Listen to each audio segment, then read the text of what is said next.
Pozdravujem sledovatelia, dneska mám pre vás ďalšie fantastické video. Dneska naozaj na tému, ktorá naozaj dokáže váš obchod posunúť dopredu, a síce námietky po prezentácii.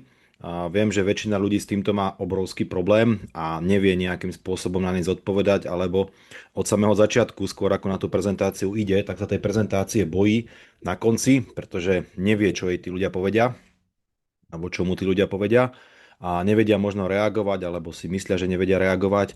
A presne preto vzniklo dneska toto video a naozaj pôjdem a ukážem vám po jednej presne, na ako by som na ňu možno zodpovedal ja. Skôr než začnem so samotnými námietkami, ktoré tu mám dneska pre vás aj vizuálne pripravené, tak vám chcem pripomenúť, že tá obchodná prezentácia, a pokiaľ bola teda volaná ten človek na obchod, aby teda prišiel, že mu chcem teda niečo ukázať, tak samozrejme by mala mať tá obchodná prezentácia nejaké tie 4 časti. Ak ma sledujete, tak ste si možno všimli, že video predtým alebo niekoľko videí predtým mám tému, že obchodná prezentácia. Určite sa na to pozrite. Keď to tak zľahka pripomeniem, tak naozaj prvých 10 minút by ste sa mali o tom človeku niečo dozvedieť.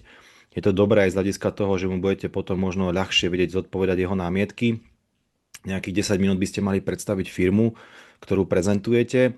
Nejakých 10 minút by ste mali spraviť chud na niektorý z produktov, ktoré firma má a ktoré sa danému človeku možno aktuálne hodia. A 10 minút by ste mali vysvetliť nejaký ten kariérny plán a ako by mohol zarobiť nejaké tie peniaze, pokiaľ vás k tomu pustí. No a to je nejakých 40 minút a ostáva nám možno nejakých 10-15 minút na to, aby skončila tá hodinka, na ktorú ste ho volali, alebo ktorého ste ho volali. No a na to máme potom to dotiahnutie toho obchodu, tých 10-15 minút, niekedy je to možno viac, niekedy je to možno menej. Čo vám chcem na začiatok povedať, je veľmi dôležité. Tých 40 minút je taká povinná jazda a ja sa naozaj vždycky najviac teším na koniec tej prezentácie, čo ten človek vymyslí, hej, čo ho napadne, ako bude reagovať. A naozaj som úprimne na to zvedavý proste a teším sa na tie námietky. Hej. A toto štádiu by som vám chcel dopriať, pretože to nebolo vždy samozrejme. Je pravda, že možno prvý rok, dva naozaj som sa toho obával, čo ten človek vymyslí, čo mi povie, ako bude reagovať na tom konci. A už som naozaj tie námietky niektoré aj trénoval, ale priznám sa, ani dnes to není úplne vždy rovnako a môžem vám povedať, že aj dneska, keď vám tie námietky poviem a zodpoviem, ako ma práve napadnú, môže sa stať, že o pár dní to bude troška inak, ale samozrejme to je to len zhruba približne, každý z vás aj trošku aj tak inak bude reagovať, čiže úplne nedoporučujem sa ich učiť úplne, že na spamäť. Hej. A mám tu samozrejme niektoré, ktoré sú také najbežnejšie námietky a s ktorými som sa stretol, samozrejme každý z vás ich má možno troška iné, ale samozrejme môžeme neskôr prebrať aj ďalšie námietky, pokiaľ nejakým spôsobom bude o to záujem. Poďme sa na ne pozrieť, verím, že ich tam vidíte. Taká tá najčastejšia na začiatku môže bývať, že nemá na to čas. A samozrejme pochválim ho, že je úprimný, že mi to takto hovorí, ale mu hovorím, že človek na čo chce, tak si čas nájde. Či je to nejaký koníček, hej, alebo je to proste nejaká aktivita, pokiaľ človek naozaj o niečo má záujem, ak máš záujem naozaj mať viac peňazí do budúcna, mať viac časovej a finančnej slobody, o ktorej som ti hovoril, tak samozrejme ten čas si vieš nájsť. Možno máš pocit, že by to zo začiatku bolo veľa času, ale opravím ťa naozaj na tom začiatku. Prvé mesiace je to možno hodinka, dve denne, niekedy ani to nie, niekedy možno cez víkend sa do toho pozrieš viac, takže neboj sa, nie je to o tom, že by si prišiel z roboty a išiel do ďalšej roboty a celý víkend pre nás pracoval, takže neboj sa to vyskúšať, samozrejme keď na toho bude na teba veľa, alebo budeš mať ten pocit, tak mi povieš, keď naopak budeš mať pocit, že sa dá pridať, tak pridáš, hej. Ale naozaj hriech by to bolo nevyskúšať, pretože takáto výhovorka, alebo ako by som ti to povedal v konečnom dôsledku, naozaj ten pocit som možno mala ja, ale uvidíš, všetko sa to za teba pomaly, ale isto vyrieši. Druhá námietka, ktorú tu mám, a musím si to premyslieť, to je asi absolútne taká najúprimnejšia alebo najzaujímavejšia námietka. A najúprimnejšia, to som sa pomýlil, skôr by som povedal taká, že chce vás nejakým spôsobom poslať preč alebo mať to za sebou. Alebo sa môže stať do istej miery, že je tam nejaká neistota a že možno ste mu to nepovedali tak, ako to chcel počuť, ale kategoricky to hneď neodmietol. Hej. Zase ho musím pochváliť, som rád, že mi to takto hovoríš, ale prosím ťa, chcem sa ťa spýtať, doma sa budeš mať s kým poradiť? Máš doma niekoho, kto robil alebo robí sieťový marketing? Ak máš nejaké neistoty, nejaké konkrétne otázky, alebo si nie v niečom istý, prosím ťa, spýtaj sa radšej tu mňa teraz. A naozaj, pokiaľ aspoň troška cítiš, ja hovorím, že na špičku nosa alebo na jednu nosovú dierku, že by to mohlo byť niečo pre teba, tak prosím ťa, viem, dneska je veľa takých ľudí, ktorých treba troška postrčiť a ja si myslím, že možno môžeš byť jedným z nich. Na druhú stranu sa ťa môžem spýtať, čo môžeme strátiť.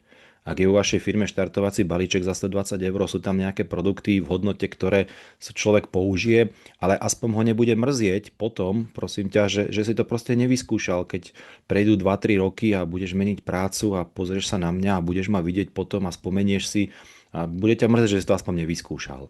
Tak ak sa ti dá, prosím ťa, premysli to teraz. Ak máš nejakú konkrétnu otázku, veľmi rád ti na ňu zodpoviem. Ale samozrejme, ak sa ti to nepáči, by som bol radšej, keby si mi to povedal hneď tu a teraz a bol by som radšej, ak by to bolo tak, ale ak je to naozaj len v tom, že nerad robíš unáhlené rozhodnutia, ako mi to niektorí zvyknú povedať niekedy, tak choď vyspí sa na to, prosím ťa, ale vieš čo, ja som ti to tu porozprával tak, ako som vedel, verím, že k tomu zaujmeš nejaké stanovisko, mám veľmi rád rozhodných ľudí a veľmi rád im aj samozrejme pomôžem, tak prosím ťa, máš 24 hodín na to a vieš čo, zajtra si zavolajme o tejto hodine, buď zavoláme aj tebe, ale vieš čo, radšej zavoláme aj tebe a povieš mi, ako si sa rozhodol. Asi tak. Nemám peniaze na vstup, sú sieťové marketingy, kde naozaj treba na vstup peniaze, v podstate treba si kúpiť nejaké produkty a vyskúšať ich, pretože pokiaľ mám hmotné produkty, ja konkrétne mám produkty pre zdravie a krásu, takže je veľmi ťažké rozprávať o niečom, čo som nevyskúšal. Hej, alebo aj tí ľudia sa vás normálne reálne spýtajú a ty si to vyskúšal, ako dlho si to užíval, pomohlo ti to, no a samozrejme na to treba nejaké peniaze, tak samozrejme poviem mu, že zase pokiaľ človek veľmi chce, tak tie peniaze nájde. Ja vám garantujem, priatelia, teraz mimo toho, že to hovorím jemu, pokiaľ sa vám dnes pokazí televízor alebo sa proste roztrhne pneumatika, čo je možno tých 100 eur v podstate, alebo ten televízor aj troška viac, tak neverím, že budete mesiac bez neho alebo 2 mesiace bez neho. Hej. Čiže ja tomu človeku úplne neverím, že vôbec žiadne peniaze nemá a veľakrát hovorím, dobrá správa je, že ten balíček nemusíš zaplatiť mne tu a teraz, ale príde kuriér až za 2 dní a za ten čas si určite peniaze vieš zohnať. No ani tak neviem, alebo tak, ak začne stále vymýšľať a krútiť sa dookola, tak ešte práve poviem, ak troška cítim z neho, že sa s ním dá, tak možno práve preto sme sa my dvaja stretli, že tie peniaze aktuálne nemáš. Porozmýšľaj nad tým, urob všetko preto, ak treba, zastav sa u mami alebo u niekoho proste a tých pár eur, bavíme sa o cene jedných tenisiek, napríklad si jednoducho nájdi. Zložeň, ako hovorím, máš na to 2 dní. Zase sú multilevel, kde nie sú štartovacie balíčky, kde sú možno zase nejaké školenia, ktoré človek musí absolvovať a za ktoré si musí tiež zaplatiť. Takže to je zase iná vec. Ale človek, ak nemá naozaj v dnešnej dobe 100-200 eur proste na to, že by si zaplatil nejaké školenie alebo kúpil nejaké produkty, priatelia, zase na druhú stranu naozaj nemôžeme robiť s každým. Hej, a pokiaľ ten človek chce, tak ako opakujem, za tie 2 dni si tie peniaze nájde. Koľko si už zarobil ty? Ak začínate, tak nebojte sa priznať, povedzte mu, vieš čo, som v tomto systéme v podstate len druhý mesiac alebo tretí mesiac. Prvý mesiac som možno ani nezarobil, možno som dal tých 150 eur do toho alebo 250 eur, vyskúšal som produkty, som za to rád, pomohli mi, cítim ten rozdiel. Tento mesiac som si už zarobil možno prvú stovku, možno 200, ale ak by bol problém len v tom, že si myslíš, že sa v tom tie peniaze zarobiť nedajú, ja ti zavolám môjho sponzora alebo môjho nadsponzora, na ktorom budeš vidieť alebo ktorý ti ukáže, že tie peniaze sa zarobiť dajú. Asi tak by som na to odpovedal. Ďalej, je to pyramída. Áno, môže to tak vplývať na teba v konečnom dôsledku, ale vieš čo, sieťavý marketing je naozaj legálny spôsob podnikania už dneska viac ako 60 rokov.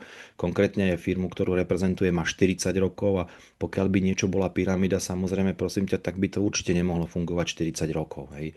Je pravda, že tí skôr narodení ľudia tu zažili nejaké pyramídy, možno v 90. rokoch alebo okolo roku 2000 tu bolo pár pyramíd, kde sa vdávali nejaké peniaze. Sám som ešte bol v tom čase, ma zastihli, že do obálky dávali peniaze a posielali ľuďom a takéto niečo, ale priateľa, toto je legálny sieťový marketing, mu poviem. Keď si pozrieš, že to nemecká firma, konkrétne naša, je v 30 krajinách a v podstate nedá sa len tak v podstate povedať, že je to pyramída alebo niečo podobné. Pyramída, prosím ťa, ak máš ten pocit z toho, tak samozrejme, ak by ťa to troška ukludnilo, ti musím povedať troška, že je všade, pretože je to v zdravotníctve, je to v podstate u armády to bolo, je to proste v celej štátnej správe, ale aj v súkromných firmách, že vždycky niekto proste je nad niekým a až hore je niekto, hej. Dobrá správa je, že tu v tejto pyramíde, keď to tak chceš nazvať, ale je to sieťový marketing, sa môžeš po tých jednotlivých priečkách šplhať tak ako ty chceš, tak rýchlo ako ty chceš a nezáleží to od ničom len od tvojho obratu a na základe obratu sa dostaneš, keď chceš, až na sám vrchol. Sám som si tým prešiel, viem ti tým pomôcť, samozrejme, ale záleží len a len od teba. Poznám niekoho, kto to robil a nevyšlo mu to. A samozrejme to Slovensko je malé a ten sieťový marketing už prešiel možno niektorými regiónmi a niekde to je finančníctvo, niekde to je tovarový multilevel a tak ďalej. Veľakrát to mohol robiť niekto z vašej rodiny a je to absolútne v poriadku. Spýtam sa ho, Janka, som rád, že si mi to povedala. Tvoja mama alebo tvoja stará mama možno v tom bola a možno v tom bol nesprávny čas, bola v tom možno pred 5, 7, 10 rokmi, možno sa len zaregistrovala, možno navštívila nejaké semináre, nenavštívila, vieš, či chodila na nejaké semináre, či sa vzdelávala, no neviem, a tebe dala nejaké produkty, vyskúšala si ich, alebo predala ti ich, alebo tvoja rodina používala tie produkty, veľakrát počujem, že ani nie, že si to mama len raz kúpila a nikde ani nebola, tak vidíš, tak v podstate nemohlo jej to fungovať. Keby to naozaj robila, tak minimálne rok, dva navštevuje nejaké semináre, skúša tie produkty v podstate a keď naozaj rok, dva ti to nepôjde a naozaj urobíš všetko preto, čo ti budem hovoriť, tak vtedy to možno naozaj nie je pre teba a nevyšlo to, ale takých ľudí jednoducho vo svojom týbe nemám. Každý, kto popracuje chvíľu, to znamená rok, dva, tak sa na nejaký bonusový stupeň dostane, má nejaký pasívny príjem a opakujem, veľmi rád ti pomôžem. Čo ak sa mi to nepodarí? Tak samozrejme, ak ti môžem na rovinu povedať, a je to tak, tak neúspeje v každom obchode každý a ani v tomto obchode možno každý. V našom obchode sú nejakí spotrebitelia, zase som na to robil video, jednotlivé typy spolupracovníkov, keď si pozriete, tak sú spotrebitelia, sú predajcovia a sú ľudia, ktorí robia sieťový marketing, takzvaný networking, ale samozrejme, pokiaľ ti nevidie a nebude ťa to baviť a naplňať, dajme tomu po tom roku a povieš mi to, tak najhoršie, čo sa ti môže stať, je, že máš produkty za nákupnú cenu, že si sa povzdelávala, čo sa týka zdravia a pre svoju rodinu budeš naozaj prínosom, pretože budeš vidieť to zdravie aj z druhej strany, nie len to od lekára, alebo možno tie návyky, ktoré boli. Verím, že ťa minimálne niečo naučíme a posunieme v tejto oblasti. Mimochodom, to zdravie je tá najcennejšia oblasť, keď si to tak zoberieš a keď ťa naučíme naozaj, ako v podstate žiť zdravšie a ako používať kvalitné doplnky výživy, tak čo zle sa ti vlastne stalo. Naopak, za každých okolností u nás môžeš len a len získať. Neviem, či sa na to hodím a samozrejme to som veľmi rád, že to takto hovoríš, pretože ja som si nemyslel, že sa na to hodím. Zase sa budem vrácať, ak videá predtým, ak si pozrieš, tak ja som si myslel, že sa práve na to nehodím. Som vyštudovaný strojný inžinier, študovali sme skôr motorové oleje a nie doplnky výživy alebo nejakú aloe veru. Ale priatelia, človek nevie, na čo sa hodí a v podstate, keď si to vyskúša, tak vtedy zistí, či sa na to hodí alebo nie. Vyskúša znamená, že tomu venuje naozaj aspoň 3, 4, 5, 6 mesiacov.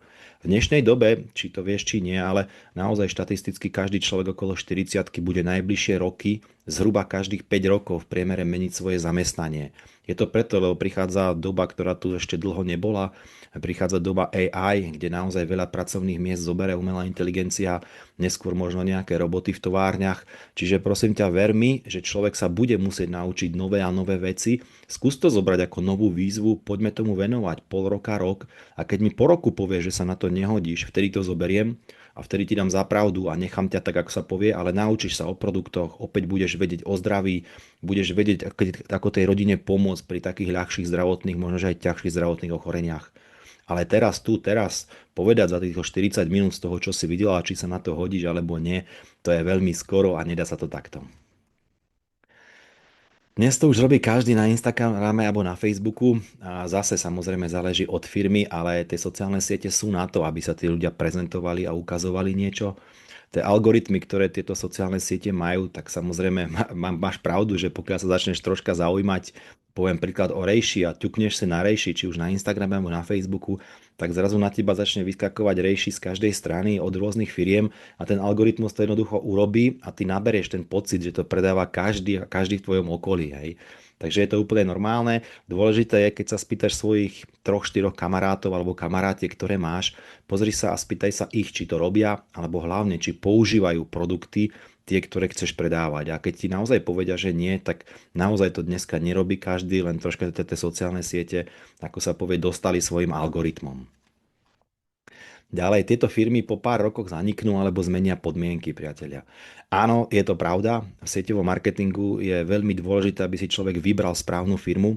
Dneska na Slovensku aj v bežnom podnikaní, priatelia, a bežné podnikanie, naozaj viete, že bežné podnikanie sa bere od pizzerie cez bar, diskobar až po neviem čo, tak v podstate i na Slovensku, keď tak zoberiem, a ja som chodil do Martina a chodil som často na nejakú tú diskotéku, tak v podstate taktiež sa mi stalo, že dneska, keď idem do toho mesta, tak už tie diskobary jednoducho neexistujú. V podstate sú tam úplne iní majiteľia, úplne iné firmy a úplne iné reštaurácie, krčmy sa menia, v podstate podniky sa menia a naozaj menia sa aj sieťové marketingy.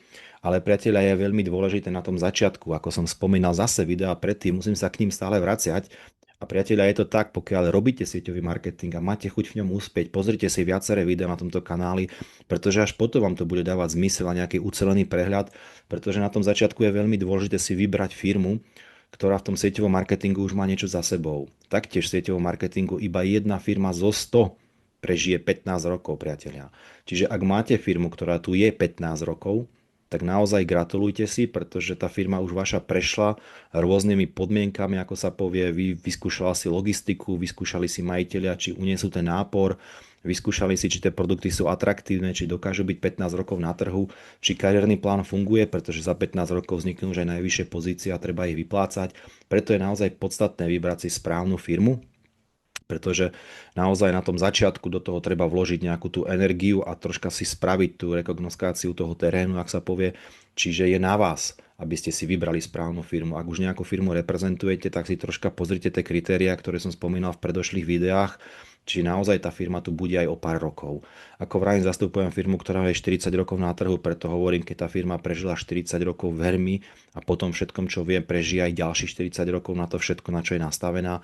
Takže neboj sa, nič také sa nedeje a uistím toho človeka. Ďalej samozrejme, keď to tu máte, všetky som vám tu zhrnul v podstate. Samozrejme, že môžu byť ešte nejaké ďalšie, môžeme spraviť neskôr možno nejaké ďalšie video na iné podmienky, a iné námietky, ktoré prichádzajú. Samozrejme, pokiaľ ten človek má tých námietok viac, odpovedajte mu ich, nemám nič proti tomu, ale pokiaľ sa vám stane, že ten človek má námietku za námietkou a jednu mu zodpovedáte a ide za druhou, potom má tretiu, potom má štvrtú a vidíte, že nič iné nerobí, v podstate len rieši námietku za námietkou, priatelia, tak potom ten človek jednoducho nechce byť vašim obchodným partnerom a budem veľmi rád, ak mu na konci v podstate, alebo už po nejakej piatej námietke poviete, vieš čo, mám naozaj reálne pocit, že len hľadaš, ako by to nefungovalo, nie ako by to fungovalo. Preto sa naozaj reálne chcem spýtať, či máš chuť vôbec niečo robiť a zarobiť so mnou nejaké tie peniaze.